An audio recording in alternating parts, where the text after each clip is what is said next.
IPhone छे बेटा अमीर लोग सुनना मेरी बात। अब वापस फोकस कर लो बेटा, वापस पे फोकस करो। हेलो हाय हाय सुनना, एक ट्री है, क्या है? ट्री है, एक पेड़ है। मेरा पेड़ को अलग दिखेगा, my tree is very different, okay. ये एक पेड़ है और पेड़ तूफान, क्या है? तूफान है। सर प्लीज खिलाओ खिलाओ बेटा। अभी समझ लो कितना लगा इसको। आप लोग क्यों हो? अब एक तरह लोग बना रहे हैं क्या? आप एक रोटी लाओगे वो पेड़ पर जाएगा उसका। अब सुनना, ये एक पेड़ है यहाँ से, ठीक है? तो ये पेड़ का यहाँ से बेंड हो गया, झुक गया। तो झुका कहाँ है? ग्राउंड पर। जैसे यहाँ से गिरा तो यहाँ पे हो गया, बेंड हो गया, ठीक है? बेंड होके झुक गया है, तो ग्राउंड को टच कर रहा है। तो ग्राउंड को टच करने पे वो क्या कर रहा है? एंगल बना रहा है। तूफान आया, पेड़ गिर गया, पेड़ गिरा है ना? तो यहाँ पर 30 डिग्री का एंगल बना रहा है वो।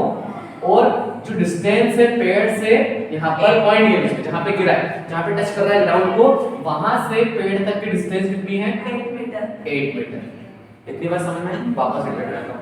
पूरा पेड़ है, चलो नाम देते हैं उसको A B C D। ये AC पूरा पेड़ है, क्या है? AC पूरा पेड़ है। यहाँ से AB गिर के इधर क्या हो गया? BD हो गया। लेकिन दोनों बराबर नहीं है, बिल्कुल बराबर। क्यों? क्योंकि बेटा जो AB वाला पार्ट था वो यहाँ से बेंड हो गया, तो बेंड होके यहाँ गिर गया, तो दोनों बराबर तो होंगे। जैसे मान लो ये पेन यहाँ पर रखा है और यहाँ ऐसा गिर जाए तो उसकी लेंथ तो वही रहेगी ना, बराबर रहेगा ना। तो भाई बस झुक गया ऐसा, ऐसे होता ना। जैसे कुछ भी चीज है यहाँ पर सीधी, ये मान लो पेड़ है, यहाँ से टूट गया, तो यहाँ पर जो ये है, कुल मिलाकर मैं इसलिए बता रहा हूँ क्योंकि हम यहाँ पर जब हम AC निकालेंगे, AC क्या निकालेंगे? इसमें हमको फाइंड करने का बोला था, total height of tree. Total height tree के लिए निकालना पड़ेगा आपको निकालना पड़ेगा AB और BC। तो AB निकालने का कोई मंत्र नहीं है अपने पास, लेकिन हमारे पास BD निकालने का मंत्र है। क्यों? क्योंकि देखो ये क्या होता है? हाइपोटेनस, ये क्या होता है? बेस। अगर B/H करते हैं, हाइपोटेनस अपन बेस करते हैं, B/H पंडित जी से पूछते हैं, पंडित बद्री प्रसाद हर बोले सोना चांदी तो ले। चलो B/H क्या होता है? cos theta. cos theta, C for cos theta. B/H का मान क्या निकाल लेंगे? BD। और BD ही क्या है? AB। क्यों है AB? क्योंकि यहाँ जो AB था वही गिर के क्या हो गया? जैसे आप घर में क्या रहता है, किसी का नाम नानी, काली, गुड्डी, जो भी रहता है ना यहाँ पे किसी का नाम, लेकिन यहाँ पे क्या रहता है? अंकिता, नयन, राखी, जो भी नाम रहता है, अलग अलग नाम रहता है ना। इससे मेरे भी कुछ नाम नहीं रहता, लेकिन है निकलते से क्या कर सकता है, 6 भी में दिए। चलो ठीक है, समझ में आया आपको मैंने क्या बोला? डायग्राम समझ में आ गया? डायग्राम समझना बहुत इंपॉर्टेंट है। यहाँ पे 2 बार हमको क्या करना है? लेना है इसको। चलो ठीक है, देखो पहली चीज तो आपको ये फाइंड करने के लिए आपको ये फाइंड करना पड़ेगा, ये क्योंकि दोनों बराबर है तो लिख देना कि भैया AB और क्या है? BD इक्वल है। अगर आप AB की जगह BD लिख दो या BD की जगह AB लिख दो तो पूरा मानोगे क्या? बिल्कुल मानने ही नहीं। अब सुनना मेरी बात, आप BC वैसे फाइंड करना है तो हमेशा हम क्या लेते हैं? जो दिया है, जो नहीं दिया है, जो दिया है, जो नहीं दिया है, जो दिया है, नहीं दिया, नहीं दिया, समझ में आ गया? अब सुनो, अब लिख देना जो दिया है ना, लिख देते हैं हाइट ऑफ ट्री या टोटल हाइट ऑफ ट्री लिख सकते हो। हाइट ट्री की कितनी है? AC। ये क्या करना है अपने को? फाइंड करना है। लिखा क्वेश्चन में पेड़ की ऊंचाई ज्ञात करनी है। और यहाँ पर देखो डिस्टेंस मतलब दूरी, डिस्टेंस मतलब दूरी कितनी दी है? 8 मीटर। असली भी सकते हो कि डिस्टेंस में क्या बोला उसने? CD। और एंगल कितना है बेटा यहाँ पर? 30 degree. Theta is equal to 30 degree. इतनी बात समझ में आई? ठीक है, अब अपन क्या करेंगे यहाँ पर? पहले इसी ट्रायंगल को लेंगे, पहले अपन B और H ले लेते हैं। क्या लेते हैं? B और H। तो यहाँ पर एंगल कौन सा? B/H क्या होता है? cos। तो लेंगे ट्रायंगल तो सेम रहेगा, ट्रायंगल BCD। दूसरा ट्रायंगल लेंगे BCD। So in triangle BCD tan की में cos आएगा, क्या आएगा? cos एंगल कितना है? 30। cos 30 इज इक्वल टू कितना होगा बेटा? B/H। cos 30 की वैल्यू किसको पता है? √3/2। बिल्कुल सही बोल रहे हो आप बेटा, ठीक है, thank you so much. B क्या है बेटा? बेस। बेस क्या है अपना? CD। अपॉन में बेटा क्या लिखेंगे? BD। क्यों? क्योंकि H है वो भैया, बेस मतलब नीचे वाली चीज, और ये जो होता है तो उसको क्या माना अपन ने? BD माना है। नाम दे देना अपन ने, जैसे आपका भी तो नाम कुछ ना कुछ होगा कि पैदा होने से बोला था ए हमारे घर में ये पैदा हुआ है ना, ऐसे बोलते हैं। आप सुनो मेरी बात, वैल्यू रख देते हैं √3 अपॉन में। चलो CD की वैल्यू कितनी है बेटा? 8।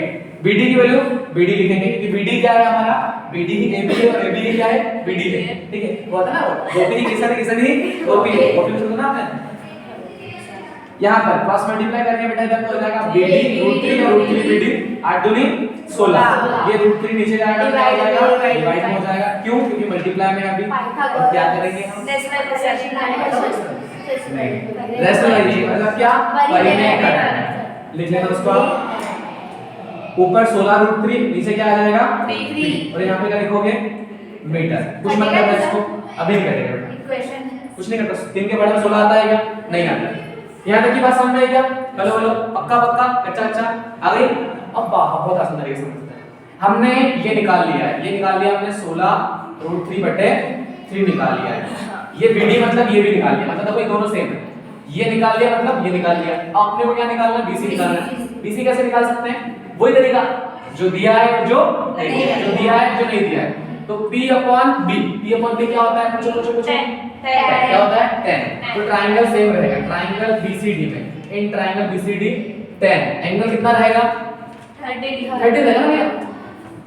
यस आपके घर में 2 लोग हैं, मोटरसाइकिल एक ही है, पापा जी का है, मोटरसाइकिल से आ गए, दूसरी मोटरसाइकिल से जाओगे तो दूसरी से जाओगे अलग से जाओगे, मोटरसाइकिल देखी ना, बस यहाँ पे एक ही डायग्राम है बस।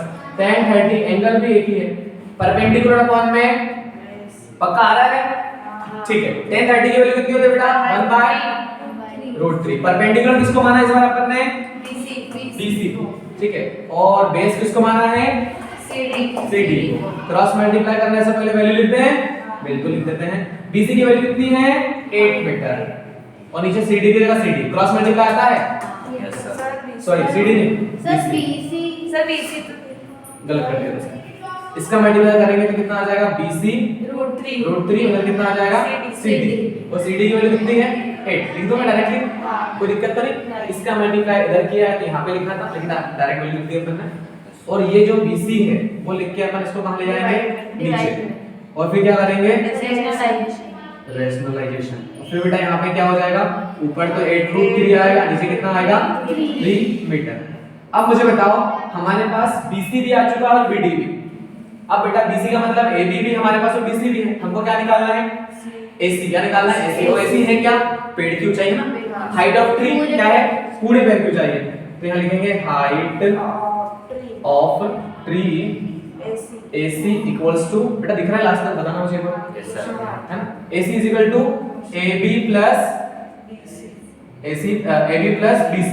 अब ध्यान रखना यहाँ पर AB की जगह मैं लिखूंगा क्या, ये वाली वैल्यू। क्यों, क्योंकि ये दोनों क्या है इक्वल, तो कंफ्यूज मत होना, कंफ्यूज नहीं होना है क्योंकि दोनों सेम है, ठीक है। AB और BD सेम है, बिल्कुल बेटा मैं लिख दूंगा यहाँ पे। अभी AB की वैल्यू कितनी है अपने पास, जो BD की है 16√3 अपॉन में 3 और इसकी क्या है BC की 8√3 अपॉन में 3। इसके पड़ोस में लिख देता हूं मैं कि AB बराबर BD बराबर 16√3 अपॉन में 3 है। क्यों, क्योंकि AB और BD दोनों क्या है बराबर है। दोनों की जगह आप AB BD की वैल्यू यहाँ पे लिख सकते हो, किसी एक की, मतलब एक की लिख दे, दोनों की लिख दे।